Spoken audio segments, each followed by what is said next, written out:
നമസ്കാരം. പല്ലും എല്ലും പൊടിഞ്ഞ് ശരീരം പഴുത്തൊലിച്ച് ഒരു പട്ടിയെപ്പോലെ നിരവധി പേർ തെരുവിൽ മരിച്ചു വീഴുന്നു.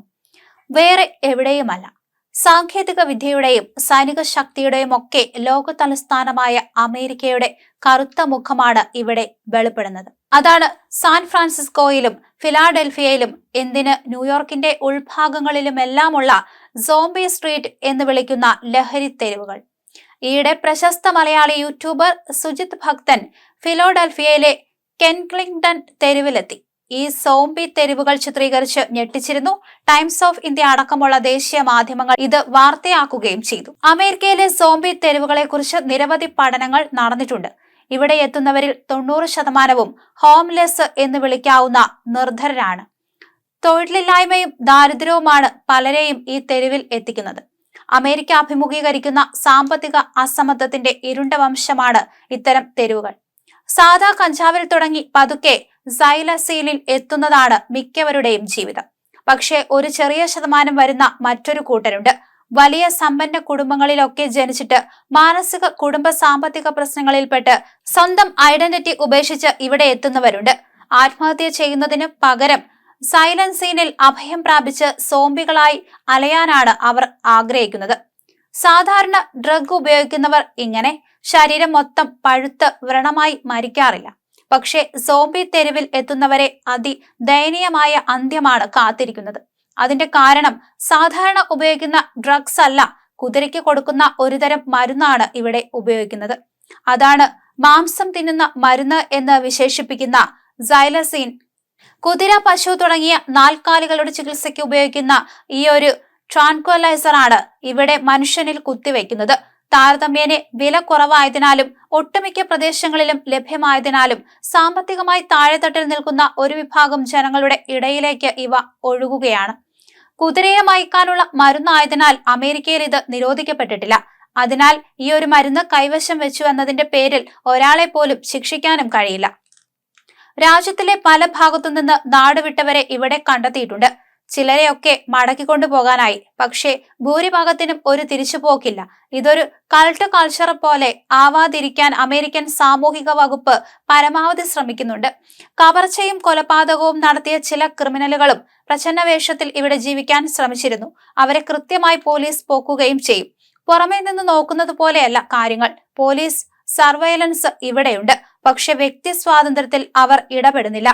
അമേരിക്കയുടെ വിവിധ ഭാഗങ്ങളിൽ നിന്ന് ഇവിടെ എത്തുന്ന ആളുകൾ എങ്ങനെ ജീവിക്കുന്നു എന്നതും ഒരു ചോദ്യമാണ്.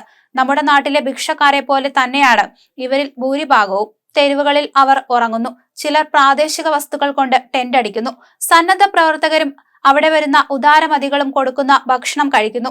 കയ്യിലുള്ളതുകൊണ്ട് ഈ ഒരു മരുന്ന് വാങ്ങുന്നു. മറ്റു ചിലർ മയക്കുമരുന്നിന്റെയും കാരിയേഴ്സായും ഒക്കെ പ്രവർത്തിക്കുന്നു. ചിലർ അല്ലറ ചില്ലറ മോഷണങ്ങൾ നടത്തി ജീവിക്കുന്നു.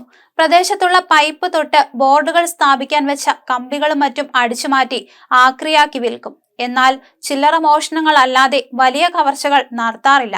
എന്നാലും പ്രദേശവാസികൾക്ക് പേടിയുണ്ട്.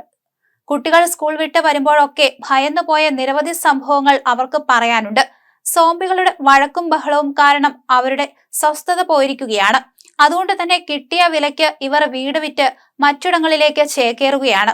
ഇനി മറ്റൊരു അപകടകരമായ ഒരു കാര്യവും ഇവിടെ നടക്കുന്നുണ്ട്.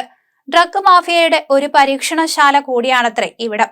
അതായത് എത്ര കൂടിയ ഡോസിൽ മയക്കുമരുന്ന് കോക്ടെയിൽ ഉണ്ടാകാമെന്നത് ഇവരുടെ ശരീരത്തിലാണത്രേ പരീക്ഷിക്കുന്നത്. ഡോസ് കൂടി തട്ടിപ്പോയാൽ പോലും ആരും ഒന്നും ചോദിക്കില്ലാത്ത അവസ്ഥ. ചോദിക്കാനും പരാതിപ്പെടാനും ഇവർക്ക് ആരുമില്ലല്ലോ. പോലീസിന്റെ മുന്നിൽ വെച്ച് ലഹരി ഉപയോഗിക്കുന്ന മനുഷ്യരെ നിങ്ങൾക്ക് ലോകത്ത് എവിടെയെങ്കിലും കാണാൻ കഴിയുമോ? പക്ഷെ അമേരിക്കയിലെ സോംബി തെരുവുകളിൽ നിങ്ങൾക്ക് കാണാം. പോലീസിനും നന്നായി അറിയാം ഇവരെ പിടിച്ചിട്ടോ വെടിവെച്ചിട്ടോ ഡിഅഡിക്ഷൻ സെന്ററിലേക്ക് മാറ്റിയിട്ടോ യാതൊരു കാര്യവുമില്ലെന്ന്. ആ സ്റ്റേജെല്ലാം കഴിഞ്ഞവരാണ് ഇത്തരം തെരുവുകളിൽ എത്തുന്നത്. പോലീസിംഗ് അല്ല, സന്നദ്ധ ആരോഗ്യ പ്രവർത്തകരെ വിട്ടുകൊണ്ടുള്ള ശാസ്ത്രീയമായ ബോധവൽക്കരണത്തിനാണ് സർക്കാർ ഇവിടെ ശ്രമിക്കുന്നത്. പക്ഷേ പോലീസ് ഇവിടെ പ്രായപൂർത്തിയായവർ എത്തിയാൽ കർശന നടപടിയെടുക്കും. അതുപോലെ സ്ത്രീകൾക്കു നേരെയുള്ള അതിക്രമങ്ങളും പൊറുപ്പിക്കില്ല. ഏറ്റവും വിചിത്രം, ഈ സോംബി സംഘത്തിൽ നിരവധി സ്ത്രീകളും ഉണ്ടെന്നാണ്. എന്നാൽ റേപ്പ് സംബന്ധമായ പരാതികൾ ഇവിടെ നിന്ന് കുറവാണ്. അതുണ്ടാവുന്നത് കാരിയേഴ്സായി പ്രവർത്തിക്കുന്നവരുടെ ഭാഗത്തു നിന്നാണ്. പലർക്കും തങ്ങൾ കഴിക്കുന്ന ഡ്രഗിന്റെ ഡോസേജിനെ പറ്റി വലിയ ധാരണയില്ല. കൈകളിലും കാലുകളിലും മറ്റും വലിയ മുറിവുകൾ വന്ന് പഴുത്തു ചെയ്യുന്ന അവസ്ഥയിലെത്തുമ്പോഴാണ് പലരും ഇത് സ്വാഭാവികമല്ലെന്ന് മനസ്സിലാക്കുന്നത്. വേദന സഹിക്കാതെ വരുമ്പോൾ വീണ്ടും ഈ മരുന്ന് തന്നെ കഴിക്കും. വളരെ ന്യൂനപക്ഷമാണ് ചികിത്സ തേടി വരുന്നത്. അപ്പോഴേക്കും അവരിൽ പലരുടെയും അവയവങ്ങൾ മുറിച്ചു കളയേണ്ട അവസ്ഥയിലെത്തിയിരിക്കും. ഒരുപാട് സന്നദ്ധ പ്രവർത്തകർ ഇവിടെയുണ്ട്. അവരാണ് സോംബികളുടെ മുറിവെച്ച് കെട്ടുന്നതും വീൽചെയർ കൊടുക്കുന്നതും ഭക്ഷണവും വെള്ളവും കൊടുക്കുന്നതുമെല്ലാം. ചിലരെയൊക്കെ ചികിത്സാ കേന്ദ്രങ്ങളിലേക്ക് കൊണ്ടുപോയി പുനരധിവസിപ്പിക്കാനും അവർക്ക് കഴിഞ്ഞിട്ടുണ്ട്. പക്ഷേ ഇങ്ങനെ ഭക്ഷണവും വെള്ളവും കൊടുക്കുന്നത് കൊണ്ടാണ് ഇവർ ഇവിടെ നിന്ന് ഒഴിഞ്ഞു പോവാത്തത് എന്ന് അഭിപ്രായപ്പെടുന്ന പലരുമുണ്ട്. ഡ്രഗ് ഉപയോഗിക്കുന്നവരെ അല്ല, അതിന്റെ സപ്ലൈ ചെയിൻ തകർക്കാനാണ് അമേരിക്ക ശ്രമിച്ചുകൊണ്ടിരിക്കുന്നത്.